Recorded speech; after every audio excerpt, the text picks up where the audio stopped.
रखा जब मेरे नबी ने दुनिया में कदम तो पत्थर तक कलिमा पढ़कर मुसलमान हो गए। प्यारे नाजरीन, हजरत आमिना रजी अल्लाह ताला अन्हा फरमाती हैं कि जब मेरा बच्चा मेरे पेट में था तो मुझे बड़ी अजीब अजीब चीजें नजर आती थीं। अगर मैं घर से बाहर निकलती तो एक बादल का साया मेरे ऊपर आ जाता और मुझे धूप बिल्कुल महसूस न होती। अगर मैं पानी भरने के लिए जमजम के कुएं की तरफ जाती तो रास्ते के पेड़ अपनी टहनियां मेरे सामने झुका देते, जैसे मुझे सलाम कर रहे हों। मैं हैरान होती कि ये सब सिर्फ मेरे साथ ही क्यों हो रहा है। जब मैं जमजम के कुएं के पास पहुंचती तो नीचे का पानी अपने आप ऊपर आ जाता और बिल्कुल मंडेल तक भर उठता। फिर मैं अपने हाथों से ही बाल्टी पकड़कर पानी निकाल लेती। मक्का की औरतें मुझे कुएं के पास रोक लेती और जाने न देती। वो कहती, ए आमिना, तुम थोड़ी देर और यहीं खड़ी रहो, वरना तुम्हारे जाने से पानी वापस नीचे चला जाएगा और हमें पानी भरने में बहुत मुश्किल होगी। इसी तरह हजरत आमिना रजी अल्लाह ताला अन्हा फरमाती है कि मैं सुना करती थी कि जब बच्चा पेट में होता है तो मां को बहुत तकलीफें झेलनी पड़ती हैं।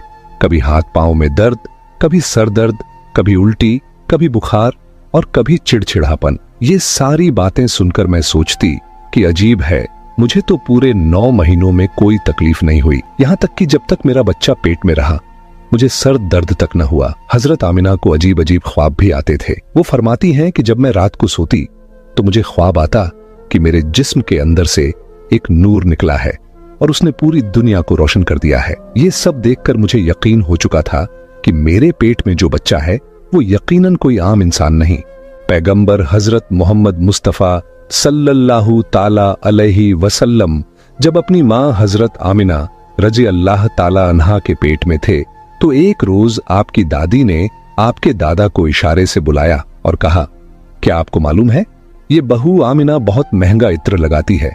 मैं तो परेशान हो चुकी हूँ, आप जरा आमिना से इस बारे में पूछिए। ये सुनकर आपके दादा ने कहा, इस बारे में तू ही पूछ लेती, तूने क्यों नहीं पूछा? तो आपकी दादी ने कहा, मैंने कई मर्तबा कोशिश की, लेकिन जब भी मैं आमिना के सामने जाती हूँ तो उसका नूरानी चेहरा देखकर खामोश हो जाती हूँ। आमिना के चेहरे पर इतनी चमक आ गई है कि मैं कुछ पूछ ही नहीं पाती, आप ही जाकर पूछ लीजिए। ये सुनकर आपके दादा ने कहा, तू औरत जात है, घर में रहती है, लेकिन मैं मर्द हूँ, घर से बाहर निकलता हूँ। जो भी मुझसे मिलता है पूछता है, ऐ अब्दुल मुत्तलिब, तुम्हारे घर से इतनी इत्र की खुशबू कहाँ से आती है? और हाँ, एक अजीब बात यह है कि इत्र की खुशबू वहीं से आती है जहां आमिना जाती है।